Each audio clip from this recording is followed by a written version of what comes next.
Bueno, el presidente de los Estados Unidos, Donald Trump, acaba de anunciar hace pocos minutos, antes de que nosotros comenzáramos a grabar este contenido, que la guerra ha terminado, la guerra entre Israel e Irán por un presunto acuerdo que hay entre ambos países. El presidente de los Estados Unidos publicó: felicitaciones a todos, Israel e Irán han acordado plenamente que habrá un alto al fuego.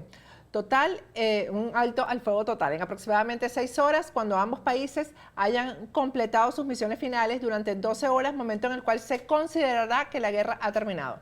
Oficialmente, Irán iniciará el alto al fuego y a las 12 horas Israel lo iniciará. Y a las 24 horas el mundo anunciará oficialmente el fin de la guerra de los 12 días.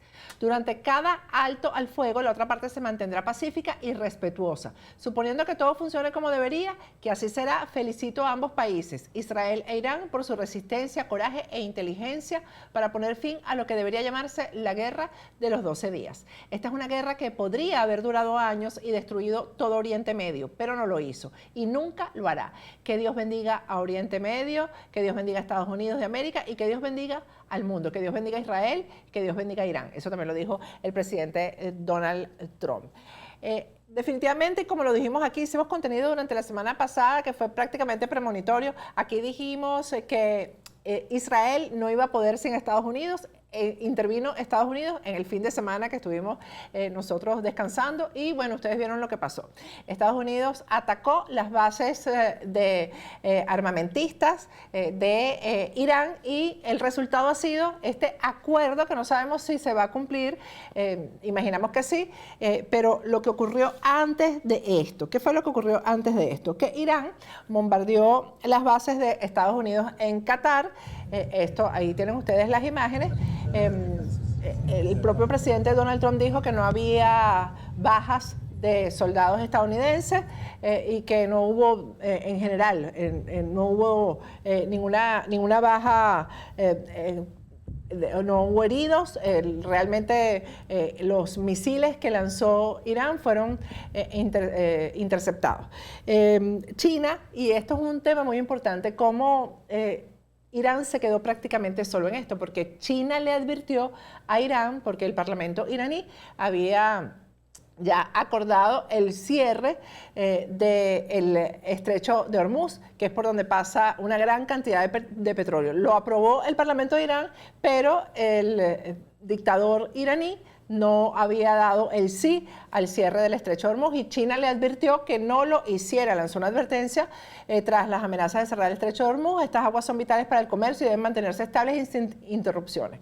También hubo una reunión entre el canciller iraní y el presidente de Rusia.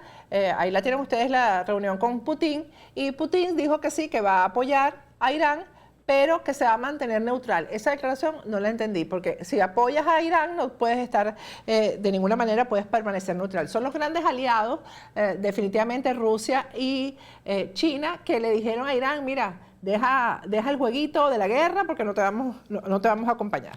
Pero Venezuela. ¿Qué pasó durante todos estos días de tensión en Venezuela? De eso vamos a hablar nosotros en profundidad el día de hoy, porque hemos dicho, y lo hemos dicho con responsabilidad, que el uranio que se produce en Venezuela va todo a Irán para ser enriquecido y convertirse en bombas atómicas, que es esto lo que está tratando el mundo, que el mundo libre, el mundo democrático, está tratando de evitar el armamentismo de Irán en función de bombas atómicas. Padrino López, el ministro de la Defensa venezolano, ¿qué fue lo que dijo? Vamos a escucharlo. Bueno, ven ustedes, señores, lo que está ocurriendo en el Medio Oriente, ¿no? Es una guerra imperialista, sin duda alguna, una guerra del Estado sionista, porque una cosa es la religión y otra cosa es el Estado sionista instalado en Israel. Las causas, Suleimán, en este momento no son religiosas. Históricamente han sido por carácter religión, pero en este momento es porque hay un Estado sionista que quiere apoderarse del Medio Oriente. Y detrás, Estados Unidos. Entonces, tenemos que ser conscientes que el planeta se está calentando.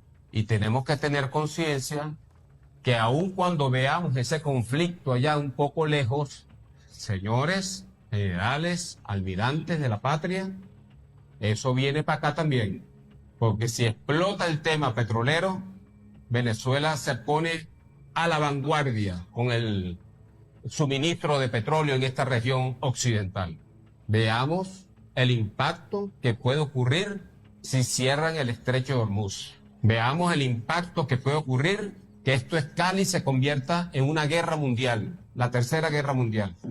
Y veamos lo que representa Venezuela en el contexto mundial, sobre todo aquí, en este hemisferio donde está el mayor imperio genocida del mundo, que es el imperio norteamericano. Lo que representa Venezuela es que ahí está el depósito del armamentismo iraní. De eso hablamos la semana pasada y de eso vamos a hablar el día de hoy también. La cara de Diosdado Cabello, ustedes pueden revisar los videos donde aparece el embajador de Irán en Venezuela en una manifestación que hicieron, en una protesta, y aparece el embajador amenazando a Israel, amenazando a Estados Unidos. La cara de susto que tenía Diosdado, eso no tiene, la verdad es que hay que verlo, hay que ver la cara de yo sé en lo que estamos metidos que tenía Diosdado en ese momento. Pero además, Delcy Rodríguez salió hoy leyendo un comunicado del gobierno de Venezuela, del régimen de Nicolás Maduro, pidiendo paz, porque es que ellos necesitan que haya paz, seguir negociando con Irán, seguir teniendo a Irán de aliado, porque además, si se llevan por delante a Irán, también se tienen que llevar por delante a Venezuela. Yo he dicho aquí, por cierto, que han contratado una cantidad de bots para que digan que yo estoy pidiendo que bombardeen a Venezuela y que entonces ese bombardeo, por supuesto, se va a llevar por delante una gran cantidad de inocentes. No, no, no. Ustedes se han dado cuenta cómo son este tipo de bombardeos. Son puntuales, son precisos, a dónde están las bases, a dónde está el uranio, a dónde está la fabricación de bombas atómicas. Eso es preciso, ahí no hay inocentes de por medio. El que cayó ahí es porque está en la base donde se está enriqueciendo uranio, donde se está explotando uranio, donde se están haciendo las armas. Ese es el que cae ahí.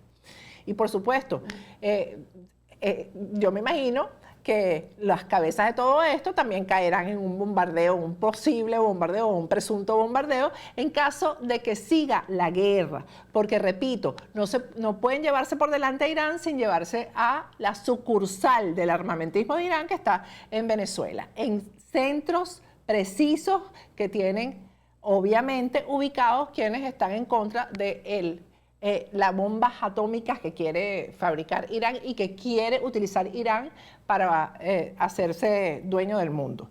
Bueno, Delcy Rodríguez salió hoy, repito, leyendo un comunicado pidiendo paz.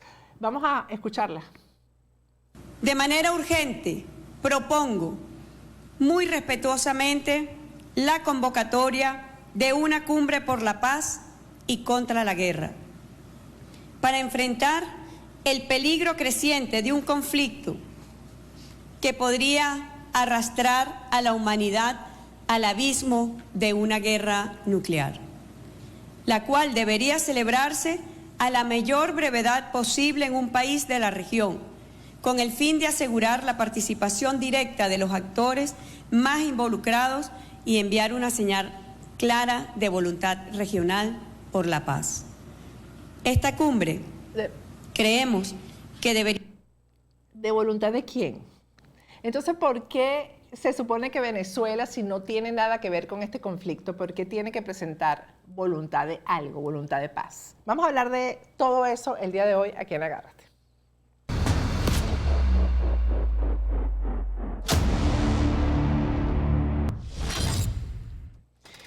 Antes de entrar en esta agenda bélica del día de hoy, te quiero recordar que aquí en Miami, en Hialeah Gardens, tienes tu farmacia latina, que es Farmacia Gardens. Visítalos, ellos con la prescripción del médico de tu país de origen te van a atender, te van a vender todo lo que necesites. Además, hacen delivery a todo Estados Unidos, también aquí, obviamente, en la Florida, pero lo más importante es que envían tus medicinas, las medicinas que necesites, te las envían a Venezuela, a Colombia, a donde tú necesites. Visítalos porque ahí además vas a recibir el calor que recibimos en las farmacias de nuestros países de origen.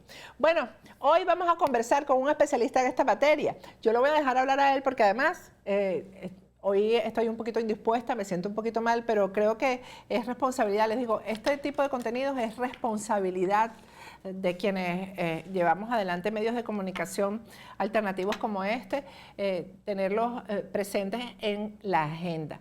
Porque si algo tenemos que tener los ciudadanos es conciencia de qué lado estamos. Eso, una de las cosas que estaba exigiendo Donald Trump era que Latinoamérica se pusiera, dijera de qué lado de esta guerra, de este conflicto estaba o está. Y los ciudadanos debemos estar conscientes de quiénes gobiernan nuestros países y para qué gobiernan, en función de qué. Vamos a conversar con Jorge Torres, ya está conectado con nosotros. Hola Jorge, ¿cómo estás? Y gracias por atendernos. Gracias a ti por la invitación nuevamente, Patricia, de tu equipo. Bueno, fíjate que luego de los bombardeos en conjunto entre Estados Unidos e Israel, ¿no? Al principio estábamos esperando un ataque para salvar el honor, ¿no? Porque sabíamos que por más que se quiera decir, porque ciertamente en número de aviones, de misiles, de 1 millón de efectivos en el ejército iraní, eso pesa. Sin embargo, se sabía que a nivel de armamento no tienen cómo enfrentarse a Estados Unidos. Y ya veníamos viendo cómo se comportó Rusia con Siria y que Rusia iba a dejar sola a Irán, ¿no? ¿Y China? Vimos exactamente. Bueno, de China ahorita vamos a ver también un asunto allí de precisión respecto a cómo China podría entrar en esta jugada, pero eso lo vamos a dejar para casi el final. Lo cierto es que sí, esperábamos un ataque que le sirviera a Irán de puertas adentro, decirle a su pueblo, vieron que nosotros también podemos lanzar misiles y atacamos, le disparamos a la base norteamericana. Eso lo estábamos esperando y ocurrió.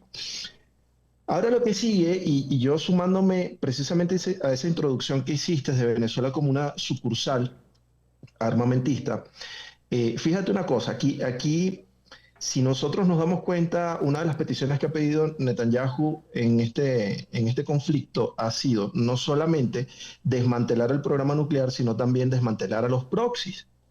¿Quiénes son los proxies? Bueno, mira, ahí está algunos países como Yemen, el Líbano, etcétera, ¿no? Pero también están las guerrillas como Hamas, Hezbollah, los Houthis y otros tantos que están por ahí. Dentro de los países y guerrillas, Venezuela figura a través del Cártel de los Soles, porque desde el 2007, cuando Mahmoud Ahmadinejad estaba al mando de la presidencia de Irán, junto con Ahmad Baini, que lo nombramos en la entrega anterior, el de la semana pasada que hicimos juntos, bueno, el presidente de Irán en ese momento y este señor Ahmad Baini, junto con Chávez, firmaron un acuerdo de cooperación militar en el 2007. Ese acuerdo evolucionó. Y entendemos que Venezuela no tiene una fuerza armada. Venezuela lo que tiene es un cártel. Un montón de malandros con uniforme, armados, con el presupuesto del país, el presupuesto de defensa del país, y además con armamento muy peligroso que vamos a estar revisando hoy. Entonces Venezuela es un proxy de Irán. Y una de las cosas que pidió Netanyahu para que este conflicto cesase era desmantelar el programa nuclear y desmantelar a los proxies. Y Venezuela es un proxy. Entonces esto se pone muy interesante porque esta alianza que viene evolucionando desde 2007 hasta ahora se consolida no solamente en estos acuerdos de cooperación militar, de la instalación de fábricas de drones en Venezuela, de los silos que están en Paraguaná, sino que además en la triple frontera entre Argentina, Brasil y Paraguay,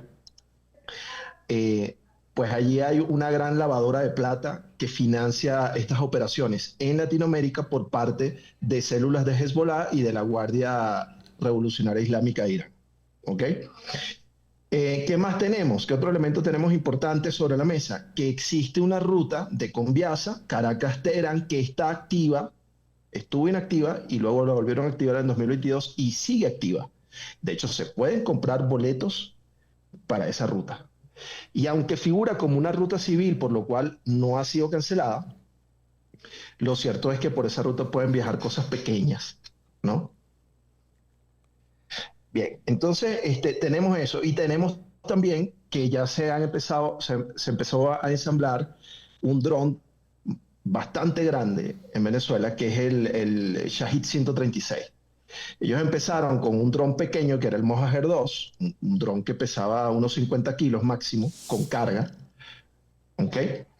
Y hoy día ya están trabajando con el Shahid 136, que es un dron mucho más grande y mucho más peligroso. Ya los vamos a ir revisando por parte, porque de verdad que está muy interesante. Nuestras infografías las preparamos para esta entrega, porque de verdad que la gente tiene que entender lo que significa, de qué estamos hablando, qué es un Mojager, qué es un Shahid, o sea, cuál es la magnitud, cuál es el alcance, cuánto pesa, cuánto explosivo puede cargar. Todo eso lo vamos a estar desarrollando. Ahora, ¿por qué frente a lo que está ocurriendo en el contexto actual del conflicto Israel-Irán, por qué cobra relevancia Latinoamérica? En principio, por lo que venimos diciendo. Venezuela es un proxy en donde se ensamblan drones, en donde están muy conectados con un programa de cooperación militar Venezuela-Irán, pero también porque hay presencia de Hezbollah en todo el continente, por lo menos en 12 países. Probado, ¿ok? ¿Sabes qué hacer si resultas herido en un accidente? Primero, llama al 911. Segundo, saca tu teléfono y toma fotos de cada vehículo en la escena. Tercero, llámame a mí, abogado Jared Spinger. Me puedes conseguir aquí, en hirejared.com. Recuerda, herido en un accidente, contrátame en hirejared.com o sígueme en Instagram como hirejared.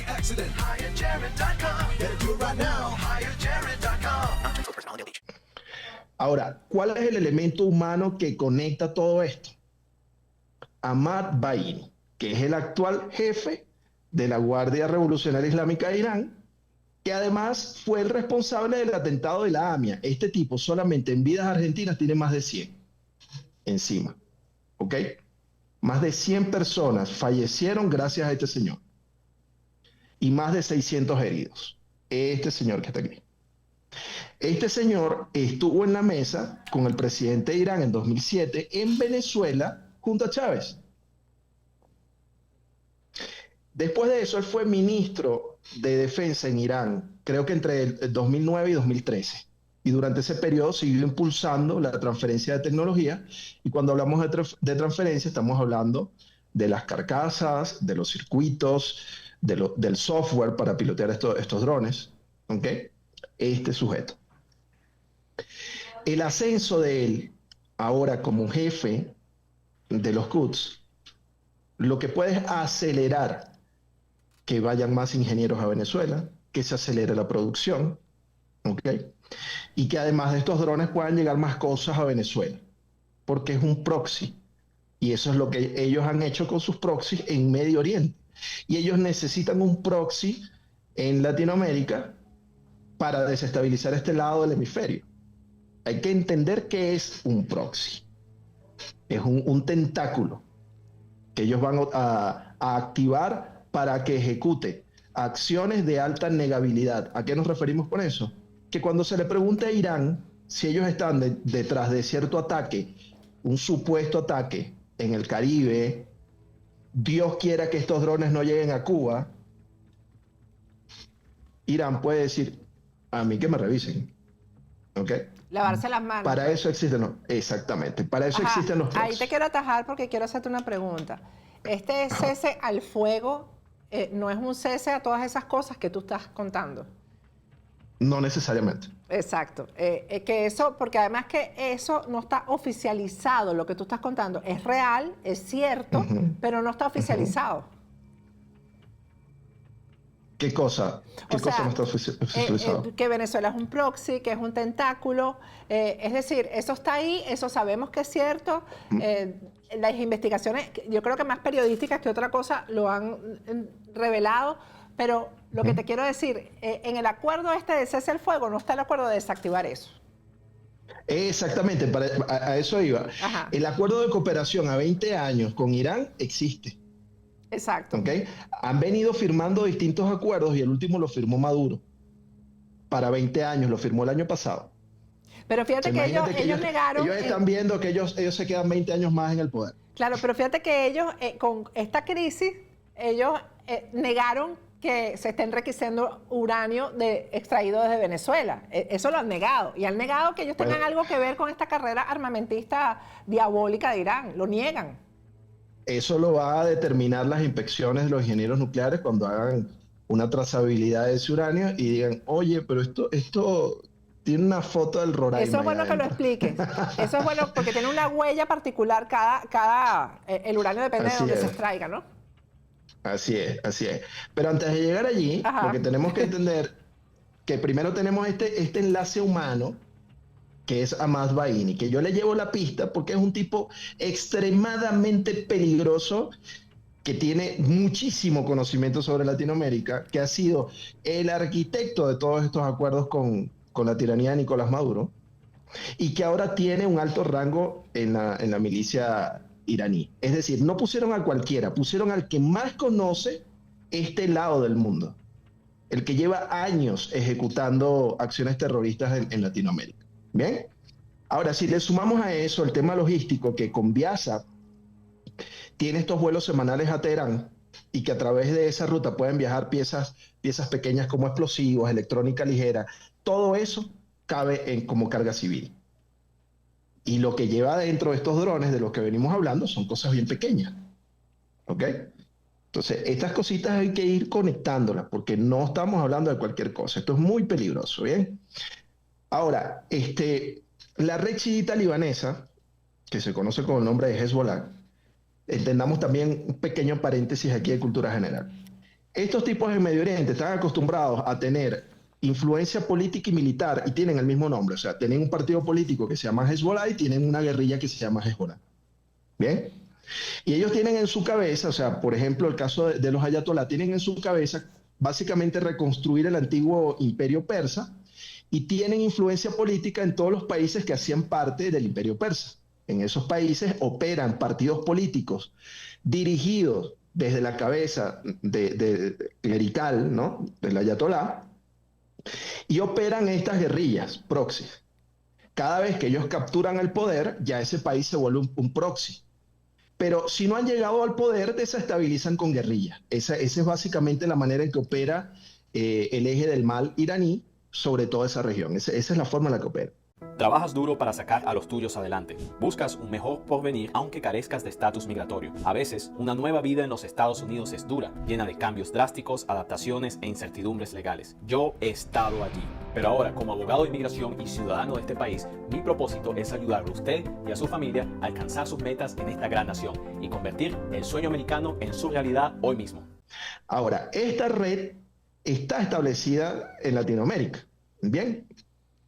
Hay informes del Atlantic Council que documentan que Caracas ofrece pasaportes, lavado de oro y facilidades bancarias. Tienen todo un sistema como lo que tuvieron los rusos en su momento para lavar activos de rentas ilícitas, ¿no?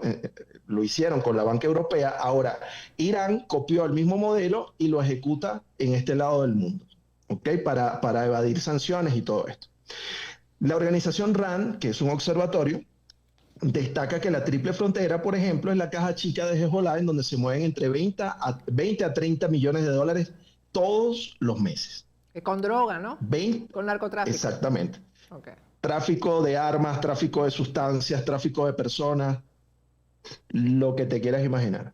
Estos tipos que le rezan a Alá realmente saben hacer dinero sucio. Sí. ¿Bien? Hasta ahí, ¿cómo vamos? Porque luego quisiera evaluar el tema de los impactos potenciales si ellos ejecutaran nuevas acciones en la región.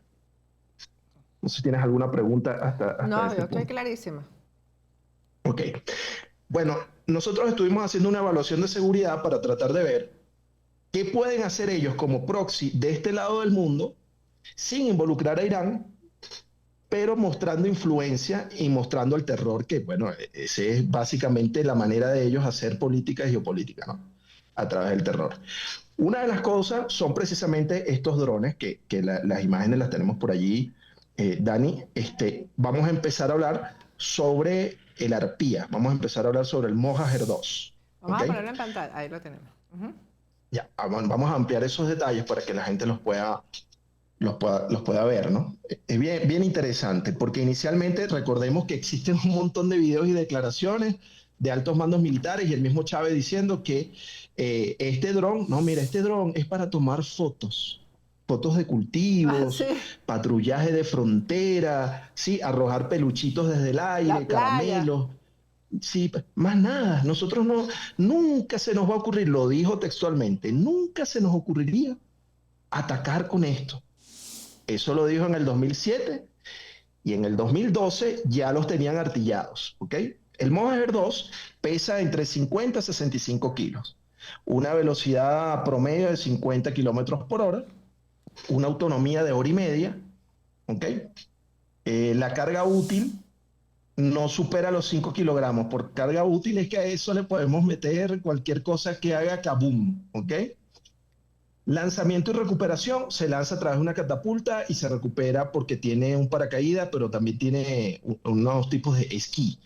No tiene ruedas, o sea, y era para recuperarse, supuestamente, ¿no? Una vez que tú le pones carga explosiva a una cosa de esta, tú no estás pensando en recuperar.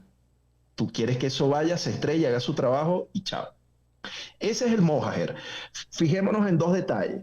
Velocidad y peso. Estamos hablando de un aparato que no supera los 60 kilos y que no supera los 50 kilómetros por hora. Veamos el Shahid 136, que es el que más nos interesa ahora, ¿no? El Shahid 136 ya te dice en el primer ítem que es autodestructivo. Es un dron kamikaze. ¿Ok? Es un dron que pesa 200 kilogramos. Y mira la velocidad que tiene este aparato. Acércame un poquito. Bueno, tiene un alcance hasta de 1.500 kilómetros. Hay unos reportes de inteligencia que están muy interesantes, Patricia, porque aseguran que estos tipos modificaron este dron para que tuviera 2.000 kilómetros de alcance. Eso está por confirmarse. Pero de ser así, desde Venezuela podrían estar alcanzando objetivos en Estados Unidos. Fácilmente. ¿Ok? Veamos la velocidad y el tiempo de autonomía. El tiempo de autonomía es de 3 horas. Esto también está por verificarse. Ellos parece que ya tienen autonomía de 6 horas. Duplicaron la autonomía inicial del prototipo iraní. La carga útil, 40 a 50 kilos de explosivo. Lanzamiento, rampa tubular. No regresa. El rol estratégico son ataques a largas distancias. Esto lo vimos usado por Rusia contra Ucrania, ese modelo. Hay serias sospechas de que Venezuela estuvo suministrando este artefacto a Rusia para agredir a Ucrania. ¿Ok?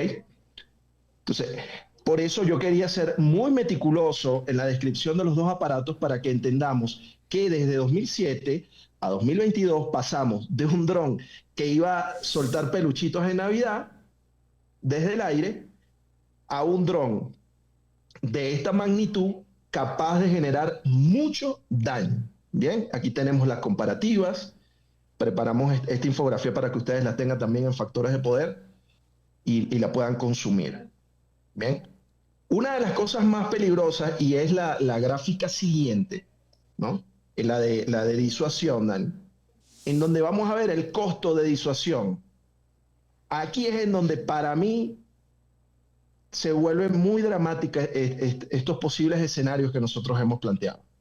Mira, esto es un aparato que no cuesta más de $30,000, pero que detenerlo te puede costar $1 millón. Dime qué país de Latinoamérica, qué isla del Caribe tiene la tecnología y el armamento para detener un aparato de esto. Bueno, Estados Unidos, en todo caso, ¿no? En todo caso. Pero lanza un enjambre de esto hacia una zona civil. Claro, sería $1 millón por cada 30,000. Esos son los peligros de este tipo de armamento. Siendo una tecnología bastante vieja, de los años 90, pero con cierta configuración y con un alcance como pues se hace mucho daño.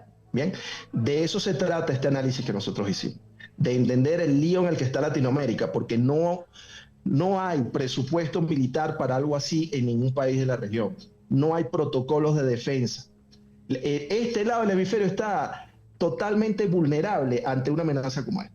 ¿En qué lugar se encuentra, en qué lugar de Venezuela exactamente se encuentra todo esto? En Maracay. En Maracay. La Jorge. lanzadera está en Maracay, pero esas lanzaderas te las puedes llevar para donde quieras. ¿Cuál ha sido para nosotros un debate en la oficina conversando sobre estos temas? ¿Qué pasaría si nosotros no sabemos y resulta que ya hay una lanzadera de estos Shihad 136 en Cuba? Imagínate esa posibilidad. Yo no tengo manera de asegurarlo, es solo una conjetura, una elucubración de mi cabeza, pero que conociendo al enemigo, yo lo conozco muy bien. Pero sería lo más lógico, eso sería lógico, además. En la Además, mente ya de lo ellos, vivimos ¿no? en la época de la crisis de los misiles, Claro. fue exactamente eso. Fue eso sin los adelantos que hay ahora. Sin el dinero que Exactamente. Venezuela y sin los minerales que Venezuela está poniéndole a esto, ¿no? Ujú. Porque en ese momento Imagínate que Venezuela no ataquen era al una canal aliada de de Panamá. Cuba ni de Rusia. Imagínate que ataquen el canal de Panamá. Exacto. Bueno, por cierto, que me llama la atención que la Secretaría de Seguridad Nacional está viajando para Panamá. Por algo es, en este momento. Ujú. Sí, tenemos una lista de objetivos estratégicos, no los quiero saturar. Ajá. Quiero pasar a otra forma de agresión que ellos pudieran utilizar, que es el ciberataque. Mira, este año se han registrado 2, Ok. en abril y en junio. Varias empresas especializadas en ciberseguridad han detectado, como te digo, intentos de login remoto que usan los mismos protocolos que los hackers iraníes hacia plataformas petroleras, buques petroleros, instalaciones petroleras, ¿ok? Eso, por ejemplo, en el caso de Trinidad y Tobago. Se registraron este tipo de actividades en ese tipo de instalaciones en Trinidad y Tobago, ¿bien? En Point Lisas, por ejemplo. Otra cosa que pudiera ocurrir es que podamos ver, porque van a buscar plata, una guerra se gana con 3 cosas, decía Napoleón: con dinero y con dinero. Irán está golpeado, necesitan plata. Y como ellos siempre han tenido, al igual que el Foro de Sao Paulo, al igual que el Cártel de los Soles, rentas ilícitas para poder sustentarse, lo que vamos a ver ahora son posibles, como te digo, incremento en el flujo, tanto del tráfico de sustancias como el tráfico de armas, y eso se va a poder observar si se logran monitorizar rutas en Apure y en Arauca, y el puerto de La Guajira, por ejemplo, que son los escenarios más activos por este tipo de ¿cómo te digo?, organismos criminales. Son sus favoritos, de hecho. Bueno, ante todo esto, ya a modo de conclusión, América Latina es un escenario, como te digo, muy vulnerable a un proxy de la magnitud de Venezuela, pero no es el pueblo venezolano, de los tiranos que nos humillan, que nos han quitado la libertad y la democracia. Hablamos del Cártel de los Soles, del Padrino López, de todos esos tipos, ¿no?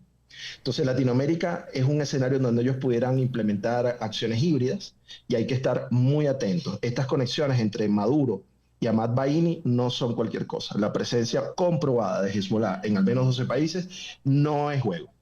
Bien, hay una ventana, lo que se llama el World Power Act, que son 4 a 8 semanas que le daban a Trump de poder ejecutar, de hacer acciones militares con el ejército de Estados Unidos a discrecionalidad, sin pasar por el Congreso. Esa ventana es una ventana en donde pueden pasar muchas cosas raras con este tema bélico entre Israel e Irán, y en donde los proxies se van a activar y hay que estar muy atentos. Bien. Por último, tenemos instalaciones como Ras Tanura en Arabia Saudita, que es unas instalaciones vulnerables. Luego tenemos Fujairah en Emiratos Árabes. Todo eso está dentro del espacio del estrecho de Hormuz.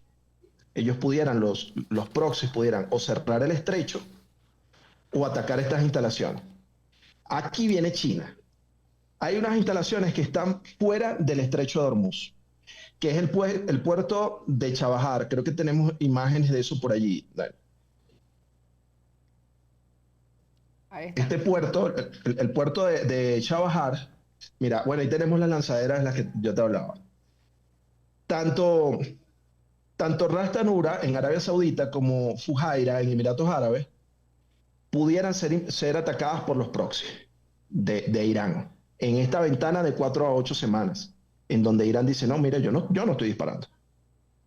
Ahí están los proxies. Eso es lo que yo te mencionaba al principio de lo que pudiéramos ver, cosas raras ocurriendo en Medio Oriente.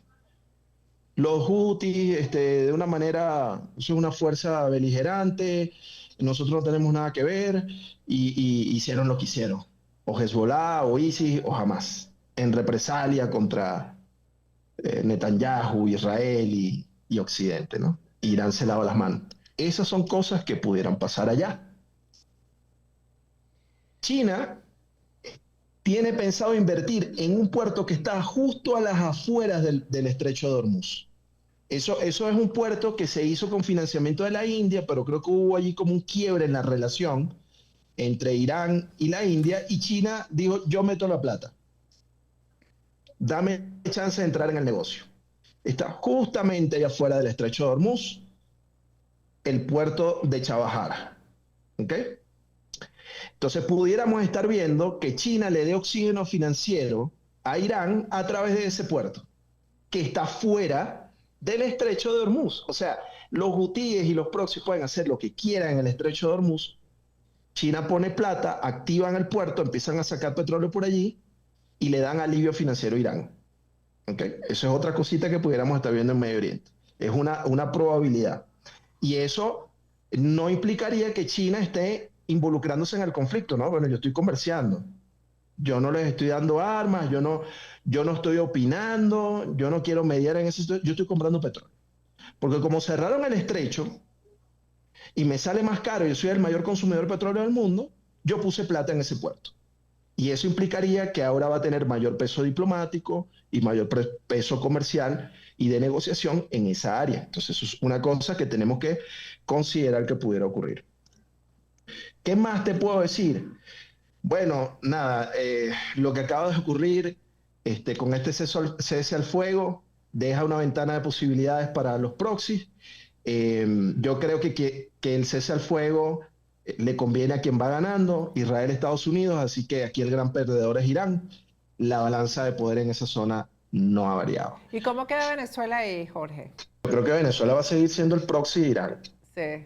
Ellos podrán decir a manera de calmar las aguas con Israel y con el Mossad. Nosotros no tenemos nada que ver, señores.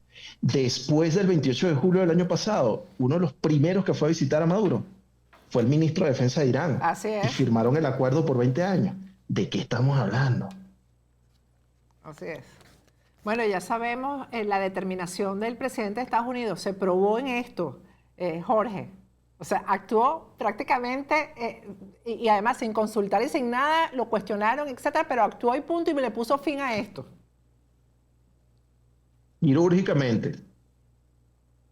Así es. No van a tener su juguete atómico y hasta aquí llega la cosa. Y hasta aquí llega la cosa, exactamente. Bueno, Jorge, gracias, de verdad, gracias por tu tiempo. Y repito, yo creo que nosotros tenemos que tener responsabilidad en esto de informar, que la gente sepa en qué lugar, por cierto, que han proliferado las publicaciones en las redes sociales de a qué lugar del mundo hay que irse en este momento que sea seguro, ¿no? Y yo creo que lo que tenemos que estar claro es dónde vivimos y qué están haciendo los gobernantes del lugar donde vivimos en función de la paz del mundo, ¿no? Definitivamente sí, y es una cuestión de un sistema de valores. Yo le he dicho a mucha gente estos días, ¿dónde quisieras vivir? Sobre todo cuando estas discusiones se plantean entre hombres. Yo le digo, si fueses mujer, ¿dónde quisieras vivir? ¿En Irán o en Israel? Sencillo. ¿A dónde quisieras que sus hijos... Si fueras homosexual, ¿dónde quisieras vivir? Ah, si quisieras ser libre, si quisieras hacer con tu vida lo que te dé la gana sin que el gobierno interfiera, ¿dónde quisieras vivir? ¿En Israel o en Irán? Así es la cosa, así es la cosa. Bueno, yo siempre encantado de compartir este espacio contigo, Patricia, agradecido por la invitación. Estamos listos para el próximo capítulo cuando nos invites. Claro que sí. Gracias, Jorge.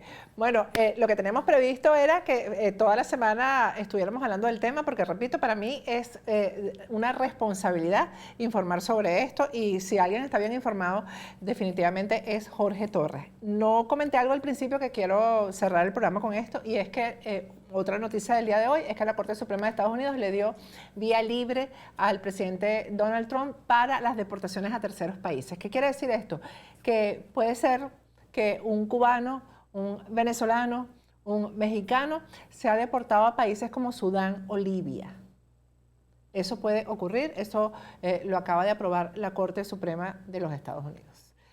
Si no te puedes ir para Cuba, si corres peligro en México, si corres peligro en Venezuela, pues te mandamos a un tercer país. Y no un tercer país por aquí mismito. Puede ser Sudán, puede ser Libia, repito, o cualquiera de esos países. Vamos a tratar de conversar mañana con nuestro abogado de inmigración, Jesús Reyes, sobre este tema. Con esto me despido hasta mañana.